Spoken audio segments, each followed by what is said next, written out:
headed Karimnagar, Rangareddy and Hyderabad districts.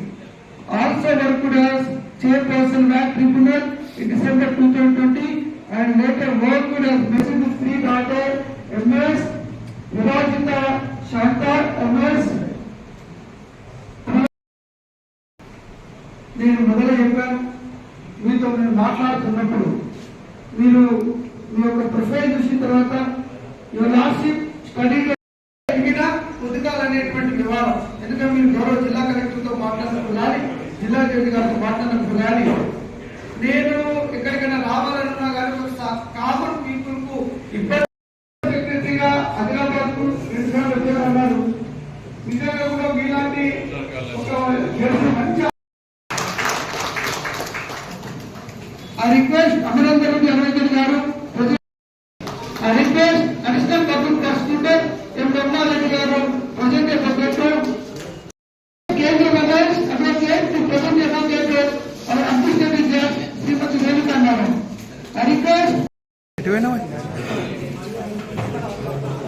Madam, side girl. Madam.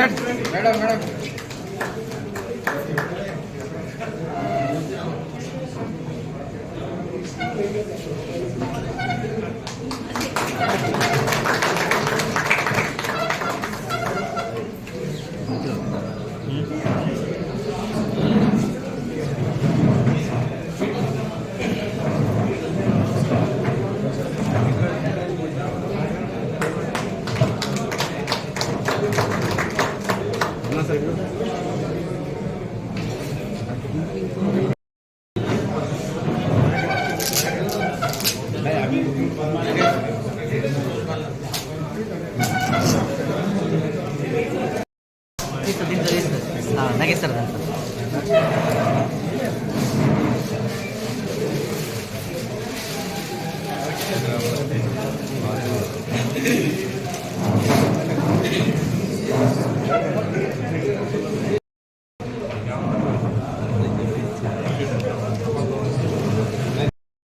అన్నం జిల్లా judge గారు కూడా సన్మానం అవుతుంది sir.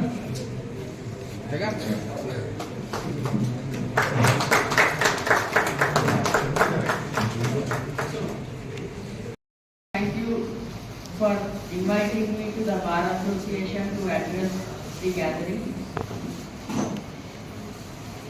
Please don't say that I have taken some pains to come here. It is my responsibility. When I am posted as the administrative judge of this district, it will be my responsibility to come here and see whatever that can be done to solve any problems that are there or facilitate smooth functioning, whatever issue that might arise on the administrative side. అందుకని నేను వ్యయ ప్రయాసాలకు వచ్చి ఇక్కడికి వచ్చినానని మీరు అనకండి, అది నా బాధ్యత. ఎక్కడ యూనిట్ హెడ్గా ఉన్నా, ఇప్పుడు ఫస్ట్ టైం నేను అడ్మినిస్ట్రేటివ్ జడ్జిగా ఒక జిల్లాకు వచ్చాను, కానీ అంతకుముందు గత 8 సంవత్సరాలు నేను జిల్లాలకు ప్రిన్సిపల్ డిస్ట్రిక్ట్ జడ్జిగా ఉన్నప్పుడు అడ్మినిస్ట్రేషన్ అనేది ఒక్క వ్యక్తికి మాత్రమే ఇంట్రెస్ట్ చేసే బాధ్యత కనుక నా యొక్క పర్సనల్ డిస్పోజల్ కంటే కూడా ముందు అడ్మినిస్ట్రేషన్కే నేను ప్రాధాన్యత ఇచ్చి ఫస్ట్ ఆ పని అయిపోయిన తర్వాతనే నా జడ్జిమెంట్స్ డిక్టేషన్ నేను చూసుకున్నాను. ఎందుకు అంటే వేరే ఏ వ్యక్తికి కూడా ఈ అడ్మినిస్ట్రేషన్ యొక్క విషయాల్ని అడ్రస్ చేయమన్న బాధ్యతలు ఇవ్వలేదు కనుక ఇచ్చిన ఒక వ్యక్తి పట్టించుకోకపోతే చాలా మందికి ఇబ్బందులు కలుగుతాయన్న ఉద్దేశంతో ఎప్పుడు కూడా నేను ఆ ఫస్ట్ అడ్మినిస్ట్రేషన్ ఇన్స్టిట్యూషన్ బాగుంది అని చూసుకున్నాకనే నా వ్యక్తిగతమైన డిస్పోజల్ ఏ విధంగా ఉంది అన్న దానికి వెళ్ళాను. ఇప్పుడు మీరు నాకు ఇక్కడ ప్రెసిడెంట్ గారు, బార్ ప్రెసిడెంట్ గారు కొన్ని సమస్యలు చెప్పారు. ఈ వేకెన్సీ పొజిషన్ ఒకటి మరి ముఖ్యంగా చాలా ఇబ్బందులు కలుగజేస్తుందన్న విషయం. మీకెంత ఇబ్బందిగా ఉంటుందో ఒక జడ్జి లేకపోతే అడిషనల్ ఇన్ఛార్జ్గా ఇంకో కోర్టుకు పనిచేయడానికి జడ్జెస్కి కూడా అంతే కష్టంగా ఉంటుంది. ఎందుకంటే ఎప్పుడు ఏ టైంలో ఎమర్జెన్సీ వచ్చినా ఇన్ఛార్జ్గా అడ్రస్ చేయాల్సి ఉంటుంది.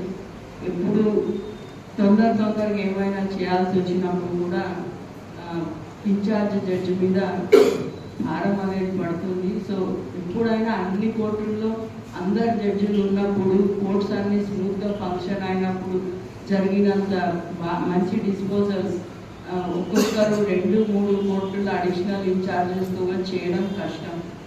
అయితే ఈ పొజిషన్ ఏముంది, ఈ వేకెన్సీ పొజిషన్ ఫిల్అప్ చేయడానికి అవకాశం ఉందా లేదా అవన్నీ నేను ఇప్పుడు తెలుసుకుంటాను. నేను ఇవి చేయగలిగిన విషయాలైతే కంపల్సరీగా నేను వాటి గురించి నేను ప్రస్తుతం ఉన్న ఆంధ్రప్రదేశ్ యాక్టింగ్ చీఫ్ జస్టిస్ గారితో మాట్లాడి వాటికి పరిష్కారం చేయగలిగింది. తప్పకుండా నేను నా వంతు ప్రయత్నం నేను చేస్తాను. మన ప్రిన్సిపల్ డిస్ట్రిక్ట్ జడ్జి గారు చెప్పారు బార్ బెంచ్ రిలేషన్ ఎప్పుడు బాగుంటుంది అని చెప్పి. అందుకు నేను జుడిషియల్ ఆఫీసర్స్ తరఫున ఒక అడ్మినిస్ట్రేటివ్ జడ్జిగా మీకు అందరికీ కూడా కృతజ్ఞతలు తెలుపుతున్నాను.